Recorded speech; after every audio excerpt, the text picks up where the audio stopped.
Assalamualaikum warahmatullahi wabarakatuh. Alhamdulillahirrabbilalamin. Wassalatu wassalamu rasulillahi ajmain. Pada video kali ini saya ingin membahas tugas 3 ASJ yang telah saya post beberapa waktu yang lalu di Teams.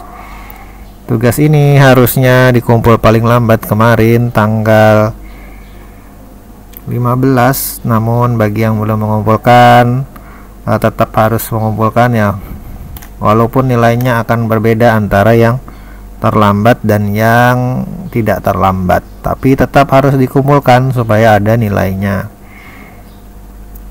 Jangan nanti di akhir-akhir semester baru mengumpulkan ya, nanti kelabakan. Baik, instruksinya seperti biasa, jawablah pertanyaan berikut, kerjakan di buku, di foto, dan di-upload ke sini ya. Kerjakan di buku ini maksudnya ditulis tangan ya, bukan diketik, dan di-upload ke sini bukan dikirim ke WA, tapi dikirim melalui Teams. Bagi yang ada kendala Teamsnya bisa WA ke saya. Nah, kalau ada kendala di Teams bisa di WA, dikonsultasikan Teamsnya errornya, tapi mengumpulnya tetap lewat Teams. Di sini ada 3 pertanyaan. Apa yang dimaksud dengan database? Ya, nomor 2, apa yang dimaksud dengan database server? Nomor 3, sebutkan 3 contoh aplikasi database server. Ya, kalau kita lihat ini udah kelihatan dari kata-katanya ya. Kalau server ini berarti servernya, bendanya. Kalau database ini adalah layanannya.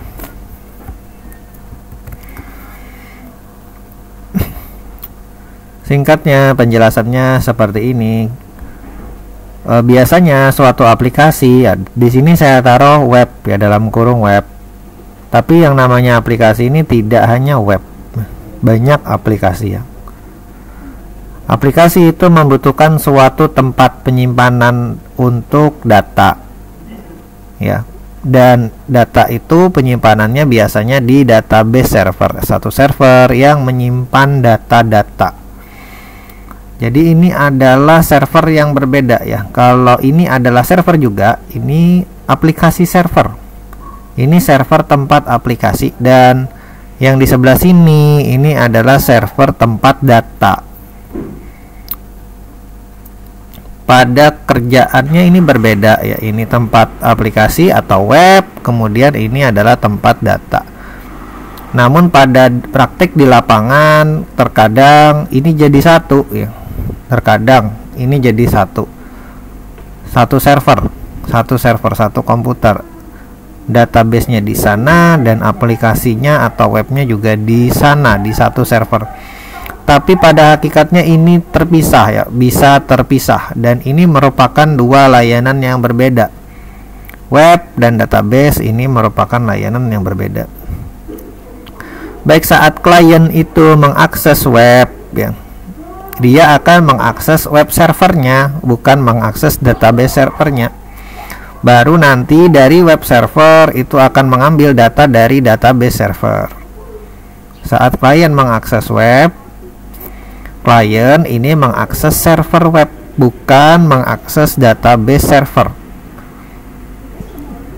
Kemudian oleh server web atau aplikasi server itu mengambil data dari database server. Jadi yang hanya bisa mengambil data itu dari aplikasi server atau dari web server.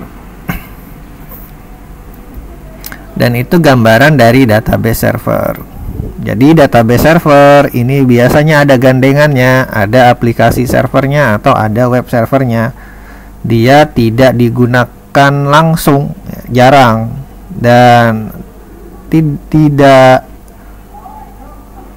tidak lazim ya, atau tidak biasa kalau database server ini sendiri. Biasanya ada pasangannya, ada web servernya atau aplikasi server. Kemudian fungsi-fungsi dari database server dia menyimpan data ya. Jadi data-data kayak data user ataupun data-data apapun yang terlibat dari aplikasi ini, terlibat dari aplikasi atau dari web ini, dia disimpannya semua di database server. Selain menyimpan, database server itu juga sebagai tempat mengambil data. Jadi bukan cuma nyimpan saja, tapi dia ngambil juga. Jadi selain menyimpan, database server ini juga tempat pengambilan data ya. Dan dia dilakukan via aplikasi atau via web. Dan database server ini juga diperlukan untuk manajemen data ya. Kalau misalnya data itu terkumpul jadi satu, itu lebih mudah di manajemen. Suatu saat data itu akan mengalami diedit atau difilter, data-datanya itu mau di searching, itu lebih gampang kalau misalnya data tersimpan dalam suatu database server. Kemudian fungsi dari database server adalah juga meningkatkan keamanan data ya, karena tidak semua orang bisa mengakses database server. Namun database server hanya bisa diakses dari web server atau dari aplikasi server, bukan dari klien ini langsung bisa ke database, tidak. Dan database server sendiri biasanya ada tingkatan-tingkatan user. Jadi ada user jadi ada user yang bisa menulis tertentu saja, atau ada user yang bisa membaca tertentu saja. Seperti itu ada di database server, sehingga lebih mudah data tersebut di manajemen. Kemudian nomor 3, sebutkan 3 contoh aplikasi database server. Ini bisa kita searching saja di Google. Contoh database server. Pada pencarian keywords.com, daftar 10 database terpopuler di tahun ini, tapi ini tulisan 2020, nggak apa-apa, kita klik.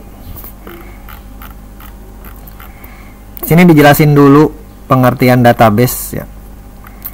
Kita baca sedikit ya. Bagi Anda yang belum tahu, database atau bisa disebut basis data adalah kumpulan data yang disimpan secara rapi dan sistematis dalam komputer, yang bisa diolah dengan menggunakan program aplikasi database sehingga bisa menghasilkan suatu informasi.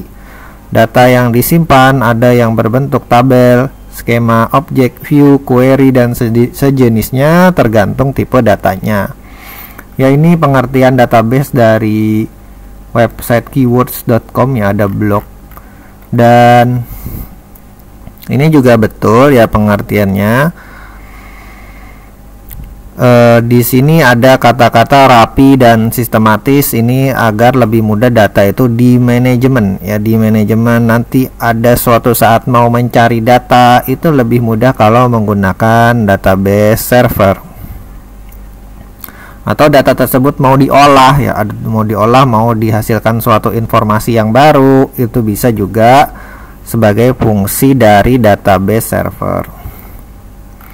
Baik, kita lanjut ya. Daftar 10 database populer menurut tulisan ini adalah yang pertama Oracle, kemudian yang kedua MySQL, yang ketiga Microsoft SQL Server ya. Pada soal itu cukup 3 saja disebutkan, tapi ini saya lihat lagi terusannya PostgreSQL, MongoDB, IBM DB2, Elasticsearch, Redis, Microsoft Access, SQLite ya. Itu adalah nama-nama aplikasi database server yang cukup populer digunakan di luar.